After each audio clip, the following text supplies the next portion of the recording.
microglias. Las neuronas, ¿cómo son definidas? Unidad básica del sistema nervioso. Muy bien. Y la neurona, nosotros la podemos clasificar según dos formas. ¿Cuáles son esas formas?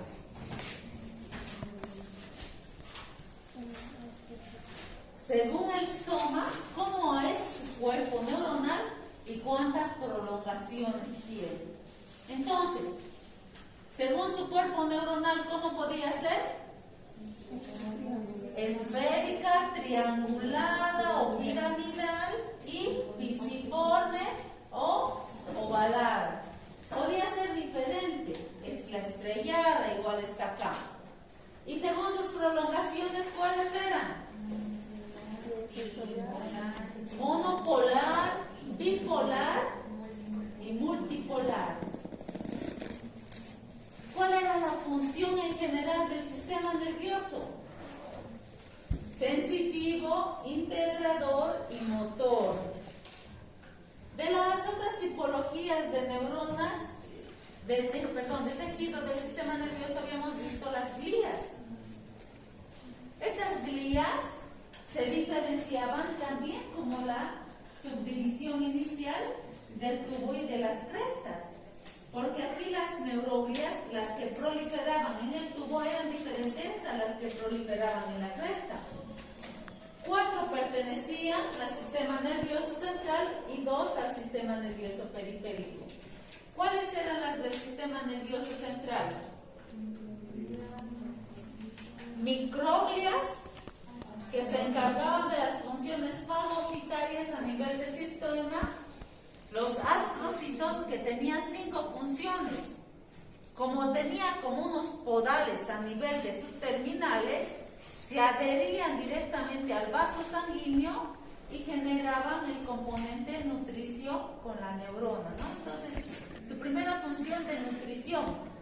Y como tenía diferentes patitas que se conectaban con diferentes neuronas, tenía la segunda función, que era sostén de la neurona. Y como tienen que transferirle los nutrientes, entonces la el astrocito tiene que saber directamente qué nutrientes necesita la neurona y cuáles no.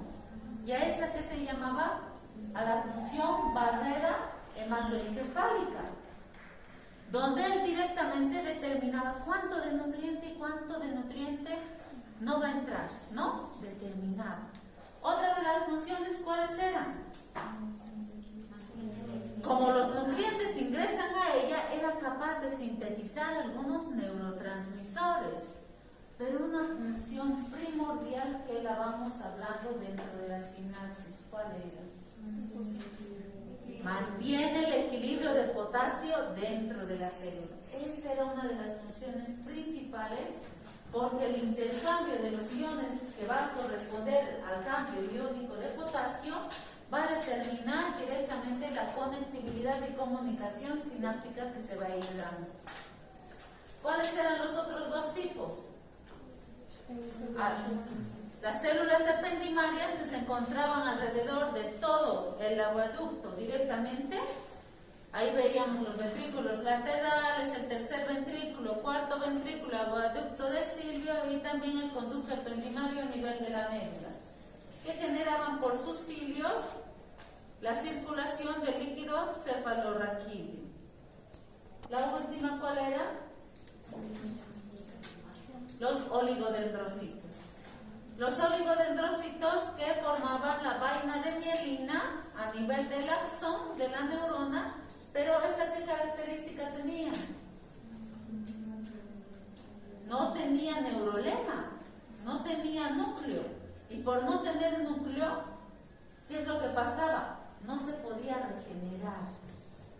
Por eso, cuando el axón del sistema nervioso se rompe, no lo podemos regenerar. Pero tiene otra variante. Un solo oligodendrocito es capaz de mielinizar hasta 15 axones del sistema, ¿no? ¿Cuáles eran las 2 neuroglias correspondientes al sistema nervioso periférico?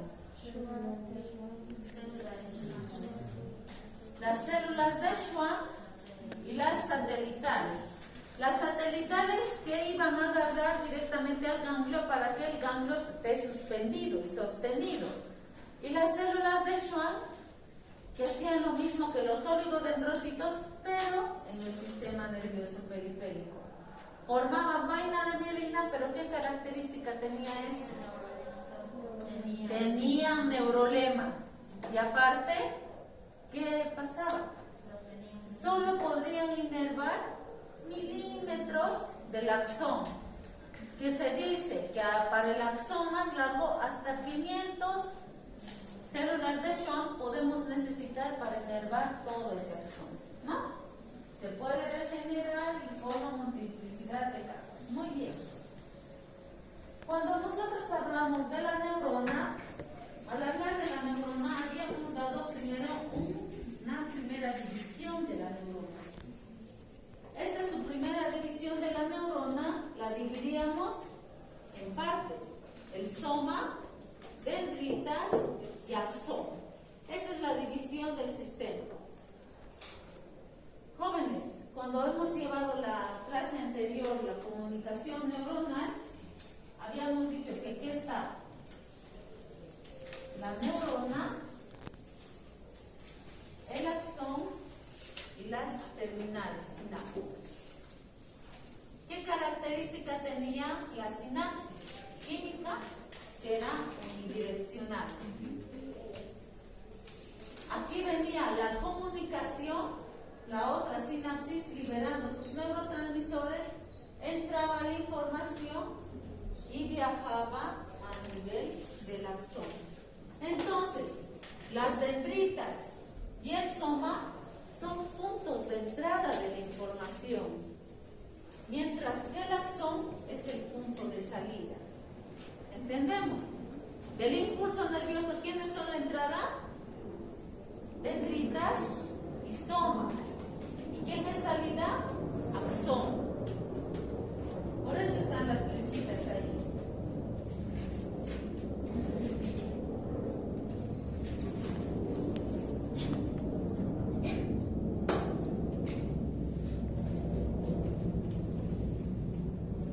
Cuando habíamos hablado de comunicación, habíamos hablado de tres partes. Una parte presináptica, un espacio llamado hendidura sináptica y otro espacio llamado postsináptica, porque estaba después de la sinapsis. Características de la presináptica. ¿Qué tenía? Vesículas sinápticas. ¿Qué tenían estas vesículas sinápticas? Neurotransmisores. ¿Qué había en el botón sináptico? Puertas de calcio. Aquí viene el impulso nervioso, el potencial de acción, llega a las puertas de calcio, abre las puertas de calcio, el calcio entra y genera el proceso exocitótico de la vesícula, liberando los neurotransmisores a la hendidura sináptica. Cuando hablo de sinapsis, por más que hable de contacto funcional, no hago referencia a un proceso de fricción o toque de estos tejidos, sino que directamente hay un espacio comprendido entre ellos. Este espacio nos da una medida de que puede ser de 150, 350, de 200 a 300 angstroms de distancia que pueden tener. La postsináptica. ¿Qué características veíamos de la postsináptica? Tenía puertas específicas para cada neurotransmisor. Una puerta específica para cada neurotransmisor. Y cuando hemos visto potencial graduado, habíamos visto lo que está ahí en verde. Las bombas de sodio y potasio. ¿Qué característica tenía la neurona? La neurona tenía una característica, es que esta siempre estaba en voltaje negativo. Su característica de este es que siempre va a ser un voltaje mantenía esa negatividad dentro de la neurona. ¿Quién la mantenía? Las organelas. Las organelas. ¿Y quién más? Las bombas de sodio y potasio. Muy bien. Supongamos que esta es la membrana bilipídica. Aquí están las puertas, las que estamos viendo acá, en rosado.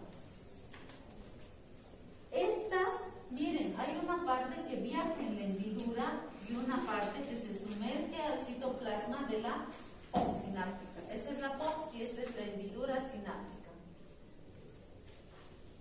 ¿Cómo se llamaban esas partes que había?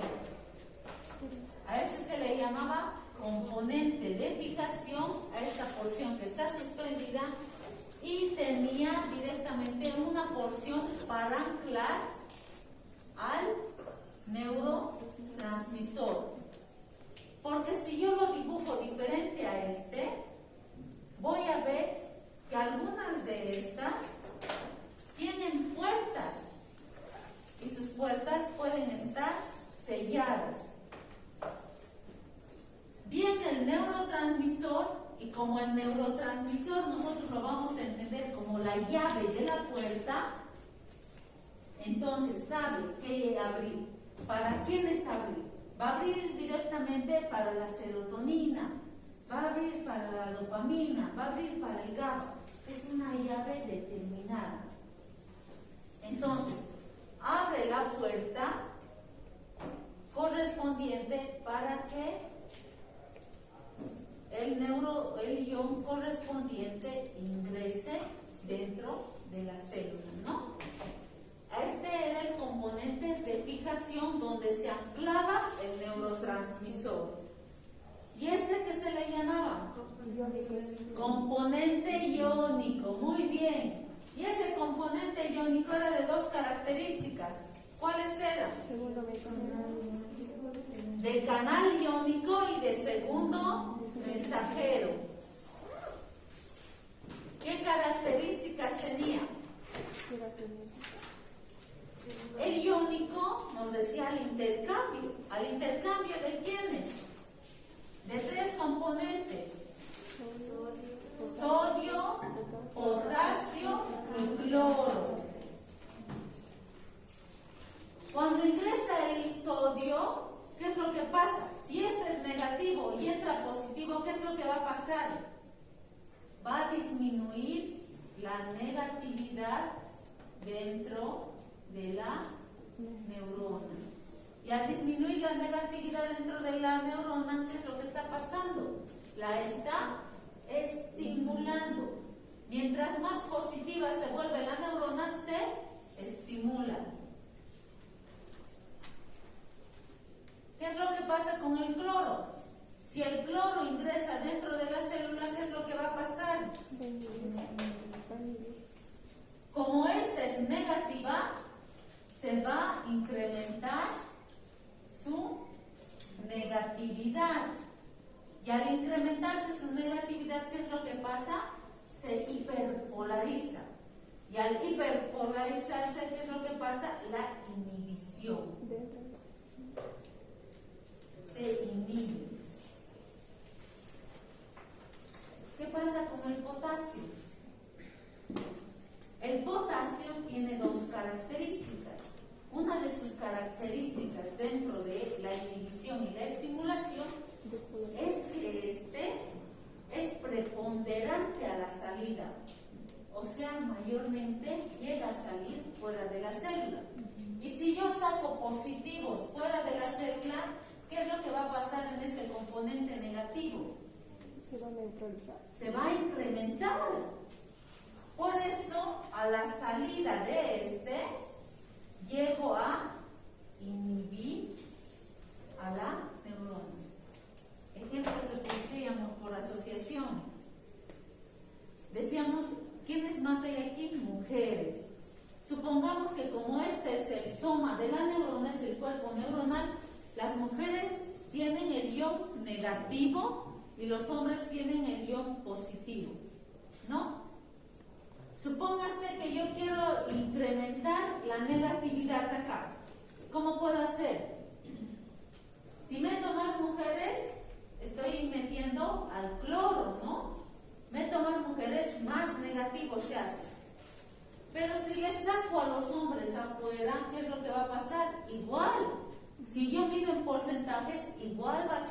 más mujeres, ¿verdad? Entonces sería como la salida de los hombres, la salida del potasio para esto. Pero supóngase que yo meto más hombres acá. Al meter más hombres, estoy disminuyendo la negatividad y lo estoy positivizando aún más la neurona. Entonces se vuelve en estimulación. ¿Entendemos, no? Entonces habíamos hablado de esos componentes la clase anterior y como podemos ver acá, vemos el canal, la vesícula, la mitocondria que le da al adenosíntrifosfato para movilizar la vesícula sináptica y viene aquí al calcio para generar el proceso exocitótico de la vesícula y liberar los neurotransmisores. Aquí vemos directamente las puertas y como pueden ver, cada puerta tiene su punto de fijación donde se va a anclar directamente cada neurotransmisor correspondiente. Por eso siempre, si yo hablo de neurotransmisor, siempre recuérdense de eso. Es la llave de la puerta para el intercambio iónico. Porque ¿quién hace que se propague el impulso nervioso? El cambio iónico. El neurotransmisor solo es el que abre la puerta. ¿Ya? Eso es lo que va a pasar. ¿Y el segundo mensajero qué hace? El segundo mensajero es una molécula compuesta por tres componentes. Una parte alfa activadora y otra parte gamma y beta. Las gamma y beta se fijan en la célula y la alfa activadora se mueve para generar diferentes acciones en la célula. Si yo digo aquí, en el canal iónico, necesito este neurotransmisor para que se abra, ¿esto qué me quiere decir? Cuando ya no haya neurotransmisor, no va a haber estimulación. Característica del segundo mensajero. No importa que no haya estimulador. Este puede prolongar la activación de la postsináptica. Este segundo mensajero no depende de este. El iónico sí depende de la liberación de la presináptica. Por eso asociábamos al segundo mensajero con memoria, porque generaba una prolongación de la estimulación. ¿Qué más hacía el segundo mensajero? Hay personas que son más sensibles a algo y otras menos sensibles a algo. Y hay personas que tienen recepcionan más la información y otras que recepcionan a un tiempo más tardío. ¿Por qué existía esa variación? Por un componente de herencia, genético. ¿Y quién mantenía esa variabilidad genética de comunicación neuronal? El segundo mensajero. El segundo mensajero generaba eso. Vamos a ver dos acciones también del segundo mensajero, que es para la función enzimática y la apertura directamente de las puertas de potasio. Cuando yo veo la sinapsis eléctrica, habíamos dicho que hay dos tipos de sinapsis, químicas y eléctricas. Características de estas dos. Química siempre va a requerir neurotransmisor. Esa es su característica. ¿Qué características había también entre estas dos? Era más fácil pasar por un puente o generar un intercambio molecular. ¿Cuál era más rápida? La eléctrica, porque solo era un paso del puente. Venía y se ponía acá. ¿Estos qué son? Son conectores, por eso se le llama uniones comunicantes. O también se les puede llamar uniones de hendidura.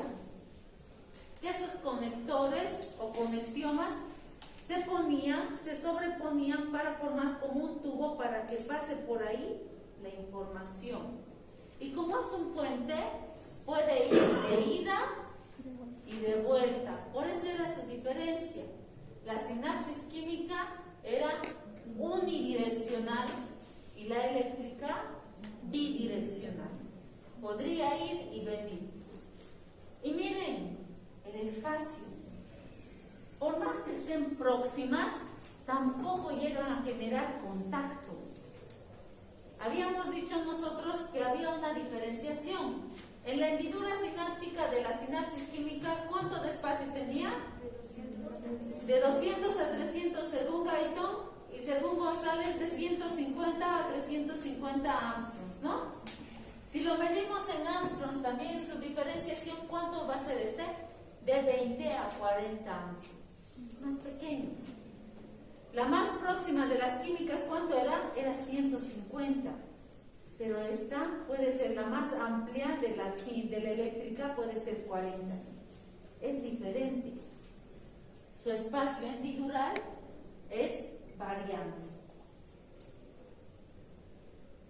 Después, aquí vemos sus diferenciaciones entre ambas y habíamos hablado de otras diferencias entre estas. La química, habíamos dicho nosotros que se encontraba en esta división sistemática, en una de ellas más que en otra. ¿En cuál era? En el tubo neural. La sinapsis química mayormente la encontramos en el tubo neural, pero eso no quita que no exista en el sistema nervioso periférico, está también. Pero las eléctricas son más preponderantes al sistema nervioso eléctrico que en el central. Y estas las encontramos más en el ser humano que en relación a estas. Era otra característica que habíamos marcado de la sinapsis química y la sinapsis eléctrica. Cuando yo veo esto, entonces veo un componente de fijación, un componente iónico, y este componente iónico se divide en dos, en canal iónico y de segundo mensajero.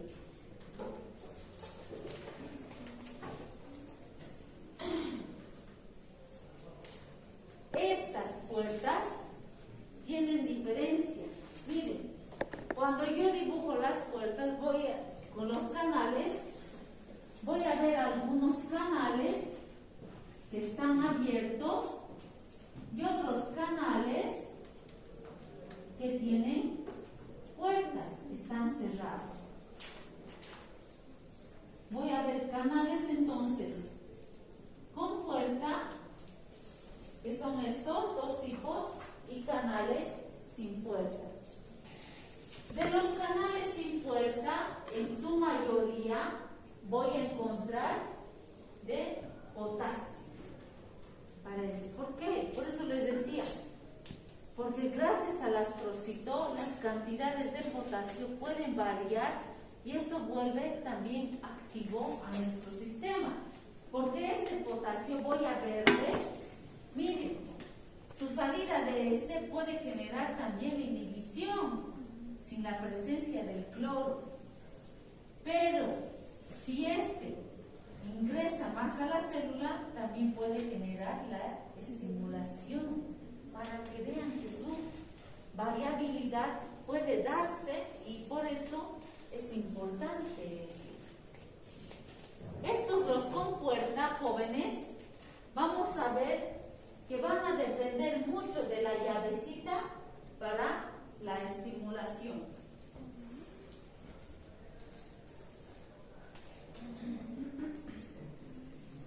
Miren, yo estoy hablando de una carga negativa y una carga positiva. Entonces voy a hablar de canales que son para carga positiva y carga negativa.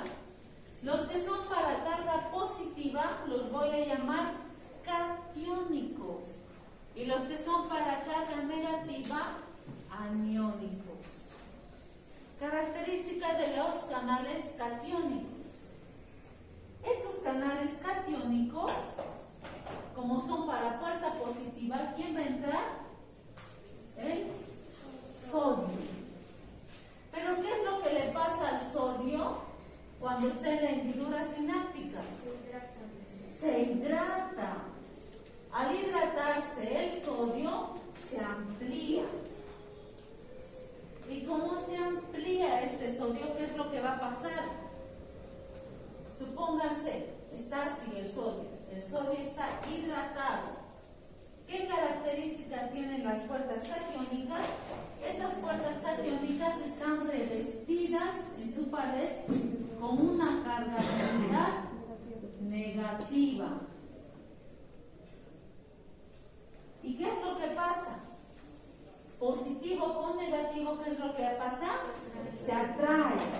Y como se atrae, entonces este va a ingresar dentro de la célula. Ingresa dentro. Pero ¿qué es lo que pasa con el cloro? El cloro no se hidrata y está fuera de la célula.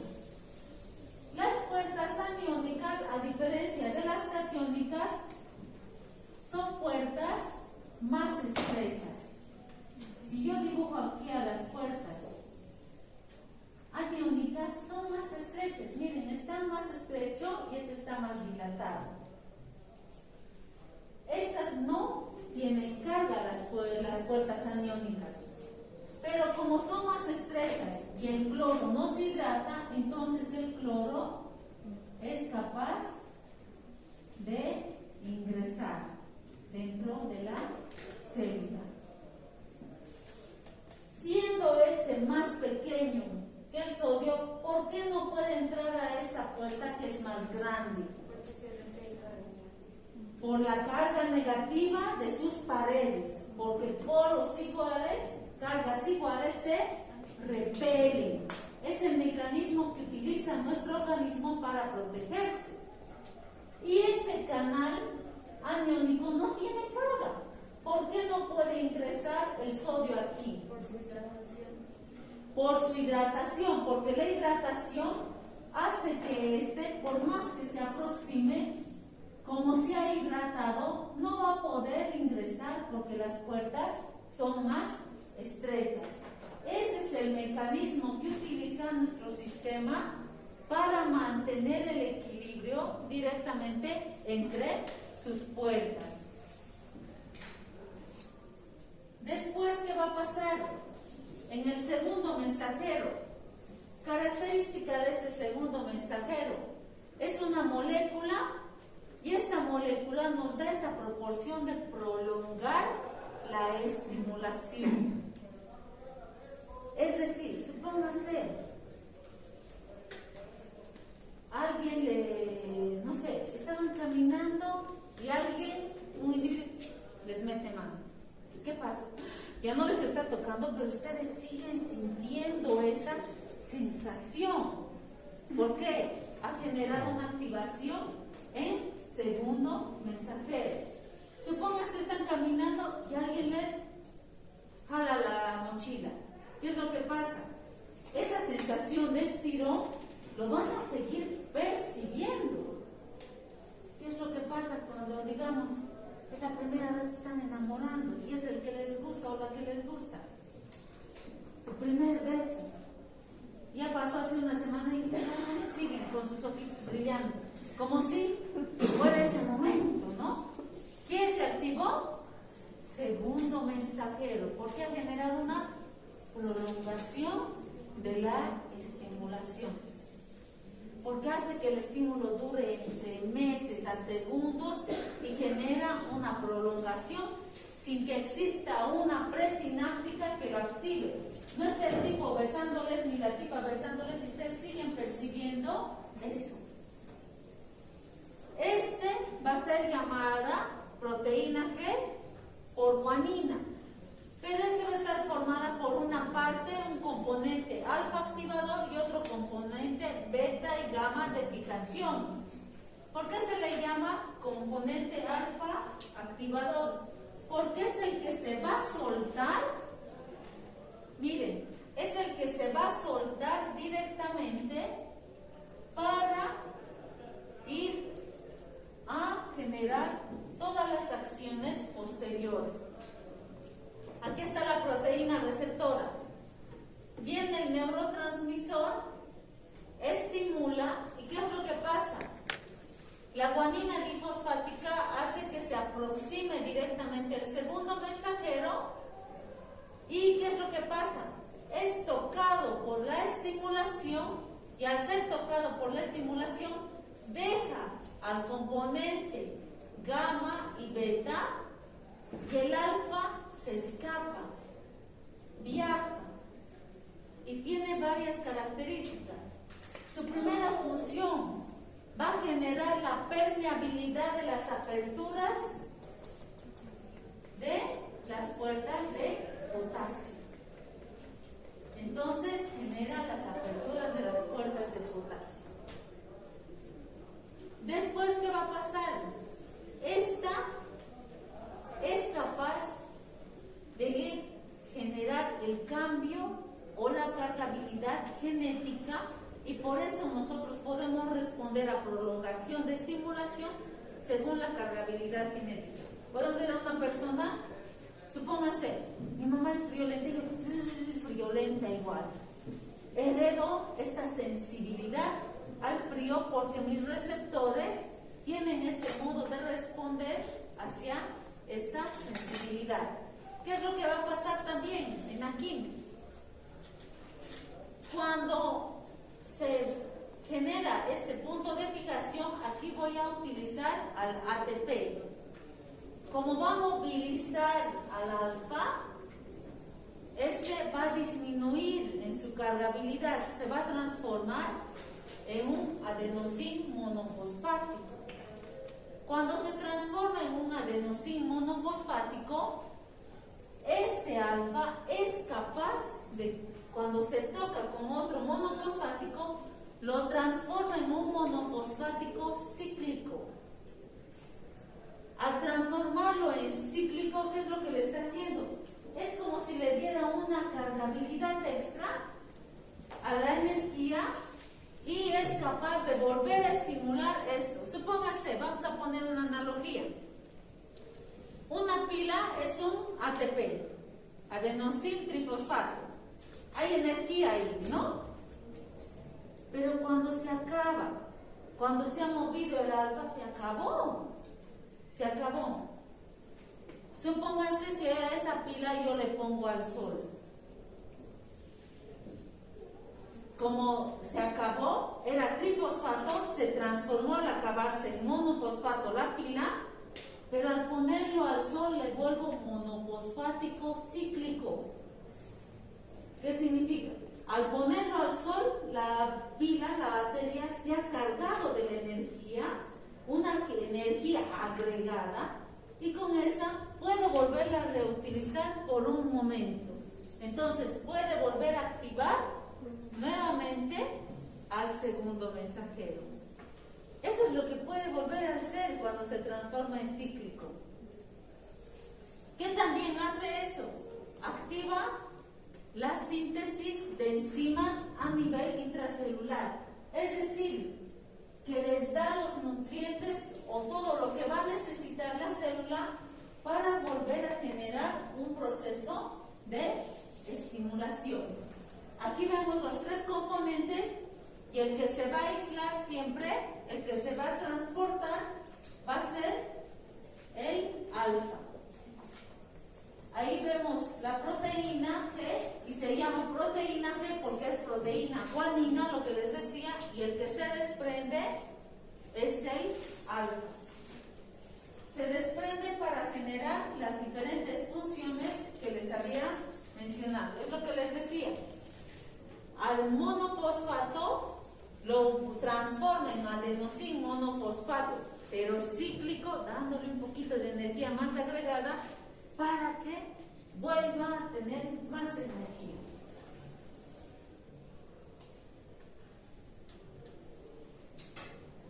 Aquí vemos sus funciones: apertura de los canales de potasio, transforma en cíclico, activa las enzimas intracelulares y la transcripción genética a nivel celular. Bien, pasemos a lo de sinapsis. Para hablar de comunicación neuronal, primero, si yo le quiero describir a él, primero tengo que decir, si a mí me preguntan cómo es él cuando se enoja o cuando es feliz, lo que sea, primero tengo que describirle a él en su estado natural. Y ese estado natural de la neurona, ¿cómo se le llama? Potencial de reposo de membrana. Ese potencial de reposo de membrana, aquí lo habíamos marcado, tiene características. Y sus características es que tiene una cargabilidad negativa. Tiene una cargabilidad negativa esta neurona. Esta cargabilidad negativa puede ir diferenciada según el tamaño de la neurona, según la localización de la neurona. Por eso vamos a ver que algunos somas de neurona van a ser de menos 45 milivoltios, menos 60 milivoltios, menos 65 milivoltios. Pero la constante de la literatura que se mantiene es menos 70 milivoltios, ¿no? Podemos ver variaciones, pero su característica es que es una carga siempre negativa, siempre negativa. ¿Qué es lo que podemos ver acá? Lo que habíamos dicho. En aquí vamos a ver diferentes organelas. Y esas organelas, ¿qué es lo que pasaba? Tenían una cargabilidad iónica negativa. Esa cargabilidad iónica que ayudaban a mantener la negatividad básica de la neurona, ¿no? Después, ¿quiénes existían? ¿Quiénes son estas? Las bombas de sodio y potasio. De salida, 3 iones de sodio y de entrada 2 iones de potasio. De salida 3 de sodio y de entrada 3 de potasio. Y miren, ¿quién sale más? ¿Entra más positivo o sale más positivo? Sale más positivo. Y por la salida de más positivo, entonces, hay la mantención de la negatividad a nivel celular. Pero ¿qué es lo que habíamos dicho en un inicio? Miren, aquí hay canales con puerta y también existían canales sin puerta, ¿verdad? Esos canales sin puerta yo los voy a ver en acá y de diferentes tipos. Los voy a ver para el cloro, voy a ver canales para el sodio y para el potasio. Voy a encontrar diferentes para el cloro, sodio y potasio. Voy a encontrar diferentes puertas abiertas para esto. Pero estas puertas se van a movilizar directamente.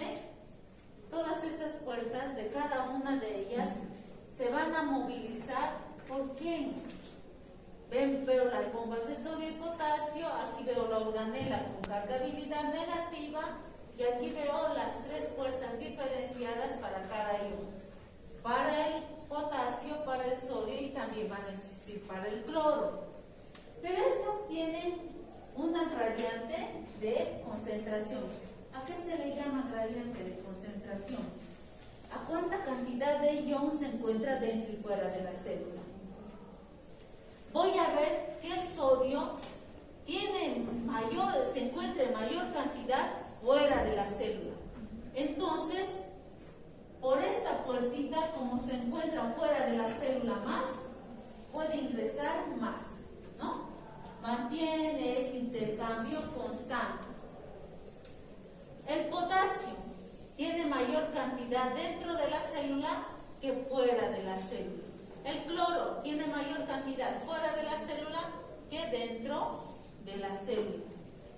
Esto es importante, jóvenes, porque cuando digamos vamos a alterar el equilibrio de la negatividad, se puede abrir esta puertita por alterar el equilibrio de la negatividad, y como este entra en mayor cantidad y esta está en menor cantidad, va a ser tendiente a la entrada. Siempre va a ser tendiente a la entrada. Por eso es siempre tendiente a la entrada y este es tendiente a la salida, porque hay menor cantidad acá. ¿Y qué es lo que habíamos dicho en acá, en lo que borré? Es que si este, como tiene más carga acá y yo abro la puerta, por abrir la puerta y encontrarse en mayor cantidad fuera que dentro, entonces va a entrar. Porque hay más afuera que adentro, va a entrar. Por eso, cuando se abre la puerta, entra. Y al entrar, lo va a estimular a la neurona. Pero ¿qué es lo que pasa con las otras dos? Si yo abro las puertas de potasio, ¿qué es lo que pasa? Hay más dentro de la célula que fuera. Entonces, esta va a ser ¿a qué? Tendiente de salir. Por eso, cuando se abre directamente el segundo mensajero, abre la puerta, se sale, porque hay mayor cantidad dentro que afuera. Porque siempre va a querer buscar un equilibrio. Las de cloro, abro su puerta y ¿qué es lo que va a pasar? Como hay mayor cantidad fuera que dentro, entonces va a ser tendiente al entrar. Y si esta entra, incrementa la negatividad. Y si esta se sale, como ser positiva, incrementa la negatividad. Supongamos, los varones, aquí hay 4 varones, son de carga positiva. Y supongamos que todos nosotros vamos a ser, no sé, somos 40 estudiantes. Al ser 40 estudiantes, los chicos representan el 10% de la clase. ¿Ya? El 10%. Entonces hay un 10% positivo y un 90% de negativo, que son las mujeres. ¿Cómo puedo variar ese porcentaje? Si hago esto, sodio, si meto más hombres, entonces puedo variar el porcentaje. Y si meto positivos, ¿qué haría? Lo estimularía a la neurona, ¿no? Al meter más hombres, el porcentaje va a variar. Pero, si quiero incrementar el porcentaje de la negatividad, ¿qué hago? Si saco a los hombres de aquí, por lo menos a 2 les saco de aquí, ¿qué es lo que pasa? De 90 pasa a 95. Estoy incrementando también la negatividad. Eso es cuando saco directamente potasio. Pero supóngase, en el cloro, meto más mujeres. Al meter más mujeres, ya no van a ser netamente las 36. Voy a meter 20 mujeres más. Entonces, ese es 10% de los hombres, aunque se queden los cuatritos, ¿sigue? Va a disminuirse por lo menos a un 2% por meter más mujeres. ¿Eso qué significa? Es cuando ingresa el cloro dentro de la célula. Y ahí estoy inhibiendo la célula en su componente negativo. Por eso vamos a ver que viene, estimula, cambia la negatividad y viaja la información en un componente estimulador. En una neurona excitada y en una neurona inhibida.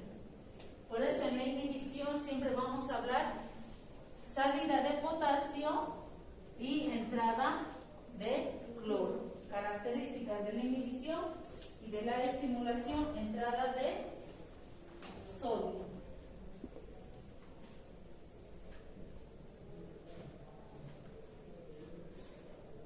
Bien, esto es cuando lo mantengo en reposo a la neurona.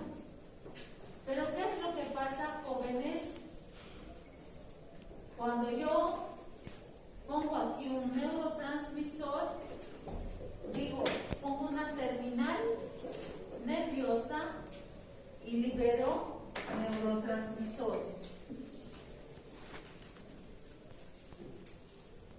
¿Qué es lo que va a pasar? Va a alterar el equilibrio de la negatividad acá. Miren,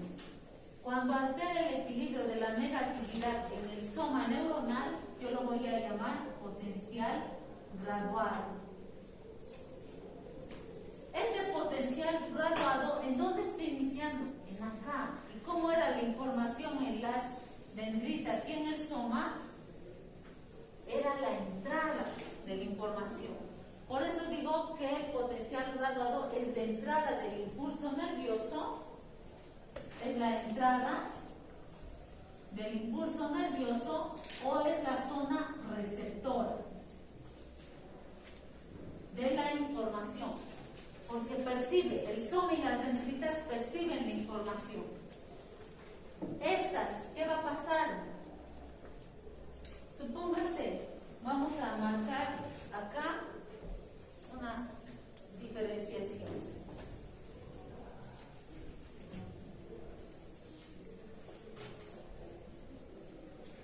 Aquí va a estar el tiempo y aquí va a estar la medida en milivoltios. La constante es menos 70 milivoltios. Su constante. Supóngase, aquí he liberado serotonina. Aquí hay otra terminal y libera más serotonina. Libera más serotonina. ¿Qué es lo que pasa? Supóngase, todos ustedes son iones. Dentro del curso, yo puedo mirarles y decirles, wow, hay hartos estudiantes. Pero si a toditos ustedes los suelto en la universidad, ¿qué percepción voy a tener? No hay muchos estudiantes. ¿Por qué? Porque he ampliado un espacio de liberación. Lo mismo pasa con el soma. El soma es más grande. Miren, en el botón sináptico, en aquisitos, se ve concentrado. Pero liberando el ion a un espacio tan grande, a un citoplasma tan grande, se pierde la carga iónica. ¿Entiende? Se pierde. Por eso voy a ver en acá, supóngase, está la neurona en reposo. En aquí viene y libero y ingresan, supóngase, unos 30.000 iones de sodio. Suben unos 30.000. Esta le va a proporcionar 2.000, entonces 2.000, su piquito es más bajo. Esta le va a proporcionar unos 5.000, su piquito es más alto. ¿Qué me está mostrando? Que hay una intensidad de cantidades iónicas variable. Entonces su intensidad es variable del potencial graduado. ¿Por qué? Porque hay diferentes cantidades iónicas que se están liberando dentro del soma, que se pueden perder por el espacio. Tiene que haber más carga iónica para que sea percibida por y genere el cambio. Habíamos dicho que hay un punto medio y ese punto medio es mínimamente tiene que llegar a 55 milivoltios para generar la despolarización. Si llega a este punto, si llega la liberación a ese punto, despolariza recién a la neurona, ¿no? Pasa eso. Esto nos garantiza algo, que el potencial graduado se maneja mediante sumativa. Esta va a ser de dos tipologías, sumativa temporal y sumativa espacial. Sumativa temporal hace referencia a la sumativa temporal a que esta mi puertita, si viene el neurotransmisor y la abre, supóngase que queda abierta 1 milisegundo. Yo le voy a dejar abierta 2 milisegundos. Si al milisegundo entraban solo 3.000, a los 2 milisegundos van a entrar 6.000. Entonces, eso incrementa más iones acá. Entonces, esos más iones pueden garantizarme la despolarización. Por eso hablamos de sumativa temporal cuando más tiempo se queda abierta la puerta. sumativa espacial. Miren, aquí una puerta se abrió, aquí supóngase que tres puertas se abrieron y aquí 2 puertas. Pero si yo pongo más puertas abiertas, más iones van a entrar. Entonces, la sumativa espacial es la mayor cantidad, más número de puertas para que ingresen los iones. Como ustedes son iones, supónganse que para que entren más estudiantes a la universidad y sea considerada universidad, por lo menos tienen que llegar a una cantidad de 1000 estudiantes, supónganse. Y si yo abro la puerta y por lo menos 1000 tienen que entrar, lo abro la puerta por 2 minutos, entra una cantidad de estudiantes. ¿Cómo puedo hacer para que se llegue a los 1000 estudiantes? En vez de 2 minutos voy a abrir 4 minutos. Al abrir 4 minutos estoy haciendo la sumativa temporal, porque hay más estudiantes dentro por abrir más tiempo la puerta. Pero en vez de ampliar el tiempo, yo no solo voy a poner una puerta de entrada, otra puerta aquí, otra puerta ahí, otra puerta ahí. ¿Qué es lo que va a pasar? Como hay más puertas, más estudiantes van a poder ingresar. ¿Entienden? Al habilitar más puertas estoy hablando de una sumativa espacial. ¿Esto qué quiere decir? Que el cambio iónico tiene que mantenerse hasta llegar a un punto considerado cono axónico. En el cono axónico, supóngase, tienen más puertas, pero llega a un punto que se llama segmento inicial. En el segmento inicial, directamente hay una cantidad vasta de puertas que garantiza directamente la estimulación o la inhibición de la neurona. Varía la penalidad. Por eso hay autores que dicen que si la terminal nerviosa se aproxima en su liberación de neurotransmisores al cono axónico, cerca del punto inicial, por más que sea leve la estimulación, por proximidad de liberación, puede generar un cambio de polaridad. ¿No? Porque si lo libero aquí, los libero acá, miren cuánto espacio tiene que mantenerse el cambio iónico para producir la estimulación. Puede variar, ¿verdad? Hasta acá es potencial graduado. Entonces, potencial graduado habíamos visto que tiene una cargabilidad estable que tiene que generar variaciones de sumativas, tanto temporales y espaciales, para cambiar y llegar a transferir la información.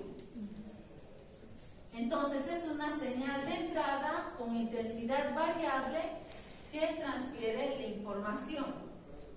¿Qué es lo que pasaba a nivel del axón desde el segmento inicial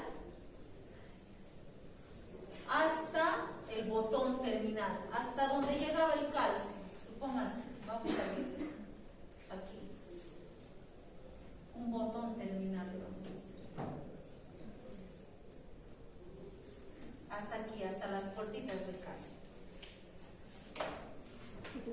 Desde el segmento inicial hasta acá, yo lo voy a llamar potencial de acción. Si esta era el potencial graduado, una señal de entrada, miren, este tiene que recorrer un caminito. Se va a llamar de conducción. Porque va a seguir el impulso nervioso un camino y un recorrido para su acción. ¿Qué es lo que va a pasar en el potencial de acción? En el potencial de acción voy a ver diferentes cosas. Voy a ver puertas de sodio y puertas de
viene el neurotransmisor,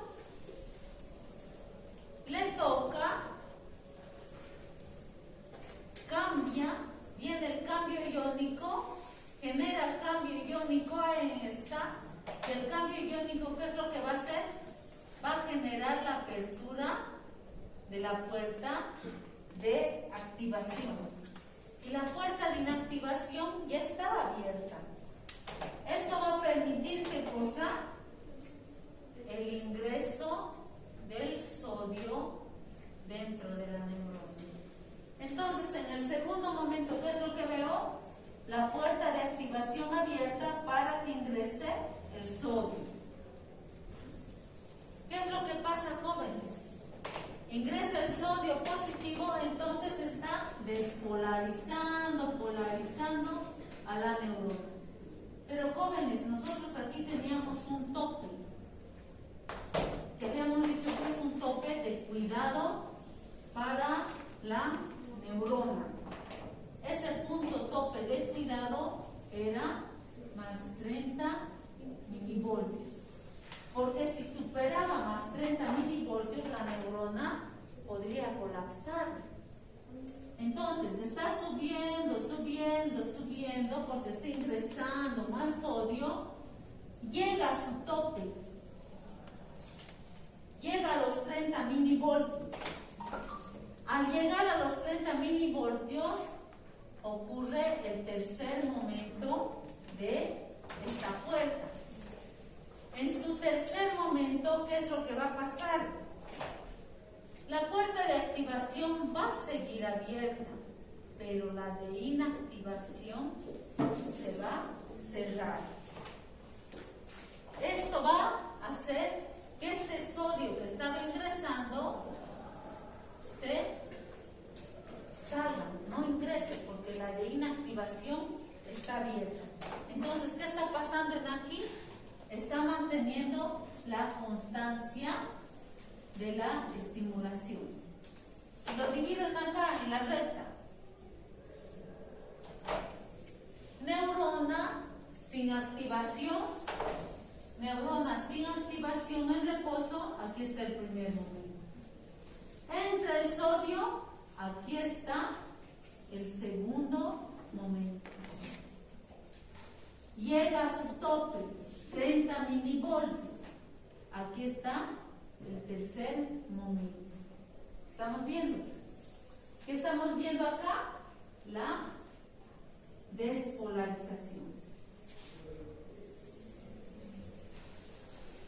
Estamos viendo la despolarización. Pero ¿qué es lo que pasa? Cuando se percibe esto, que la puerta de inactivación se cierra, hay una carga positiva dentro que está fuerte, que habilita el segundo momento de las puertas de potasio, donde en su segundo momento abre la puerta de activación que solo tenía y lo positivo sale fuera de la célula. Porque es tendiente a la salida. ¿Cuánto había aquí? Era más, ¿no? La literatura nos puede decir desde 150 hasta 125 de mayor cantidad de potasio dentro de la célula. Sale. Entonces, como en el segundo momento sale, entonces está disminuyendo la positividad dentro de la célula.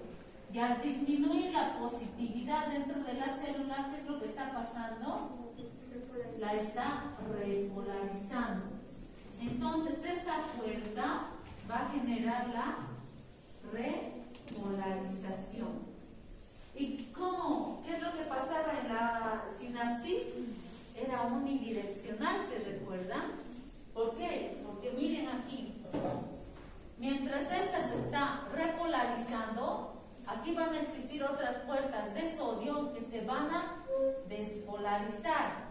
Y como estas se están despolarizando y esta está repolarizándose, no puede volver a estimular esta hasta que esta se repolarice. Por eso no puede volver atrás. Por eso siempre es tendiente al camino de ida hacia adelante. Por eso es unidireccional. ¿Entendemos? zona receptora, potencial de acción y llega hasta aquí. Llega hasta aquí, abre las puertas de calcio. ¿Qué es lo que hace el calcio? Agarra la vesícula y hace que bote los neurotransmisores, venga la vesícula y libere los neurotransmisores. Y volvemos acá. Liberó los neurotransmisores. Y el potencial de la otra neurona se vuelve potencial graduado, potencial de acción y sinapsis. Entonces la sinapsis es la salida de la información. Esta es la entrada, el potencial graduado es la entrada, el potencial de acción es la conducción y la sinapsis es la salida de la información. ¿Entendemos? Y llega a ser como un circuito constante. Si viene otra neurona acá, está en potencial graduado, potencial de acción, sinapsis, potencial graduado, potencial de acción, y por eso viene el encadenamiento así. Llega a ese circuito. ¿Nos damos cuenta, jóvenes? Llega a transformarse así. ¿Hay alguna consulta? Esto. ¿Cómo yo puedo activar un mayor potencial de acción, jóvenes? Lo que les decía al inicio de las clases. Supóngase que nuestro cerebro es un pastizal, un terreno pastoso. El impulso nervioso, como yo soy estímulo, voy a pasar por el pasto. ¿Y qué hago? Por donde piso, marco línea, ¿verdad? Pero supóngase que ustedes vienen por mi detrás y van pisando, van pisando, van pisando. ¿Qué es lo que pasa? Han debido ver eso en los pueblitos, en los cerros, todo. Vemos como un caminito, aunque chueco un caminito. Y cuando nosotros queremos subir, vamos, sigue por el caminito, ¿no? Lo mismo pasa en nuestro cerebro. El camino que se tapiza es el camino por el que va a viajar el impulso. Pero supóngase que por ese caminito solo pasaba una persona, pero se han hecho más casitas ahí, más casitas y más gente vive. Entonces más personas van a ir. Ese caminito se va a ampliar. Y al ampliarse, entonces lo va a volver ya en una calle. Después de una calle se va a ampliar. Lo vamos a volver en una avenida. Y después se puede ampliar, lo vamos a volver en una carretera. Lo mismo pasa con el axón de este. Para que yo incremente su conductibilidad, mucho va a depender de este diámetro de la neurona, del axón. Si el diámetro del axón es más grande, entonces la conducción se va a dar más rápido que en un diámetro pequeño, que garantiza también la velocidad de la conducción. ¿Dónde está eso? Yo dibujo una neurona pequeña. Acá. Le dibujo a la neurona y cuando dibujo esta neurona, veo aquí qué cosas. Las vainas de mielina. La vaina de mielina, ¿qué producía? La aceleración de la velocidad de la información. Entonces, ¿dónde estos espacios entre vaina de mielina y vaina de mielina, que se llama nódulos de Rambier? Estos nódulos de Rambier son los espacios entre una porción mielinizada y una porción no mielinizada. Y cuando viene la estimulación, aquí viene el potencial graduado, sumativa, informativa, sumativa, llega a segmento inicial y aquí pasa el potencial de acción. Llega el potencial de acción y como este es aceitoso, se resbala la información. Por eso se le llama saltatorio. Llega aquí, luego vuelve a pasar el potencial de acción, intercambio molecular y luego vuelve a saltar. Intercambio, luego vuelve a saltar. Entonces, la velocidad va a comprenderse en el menor número de nódulos de Rampier. Si hay menores cantidades de nódulos de Rampier, entonces la velocidad va a ser más rápida. ¿Entendemos?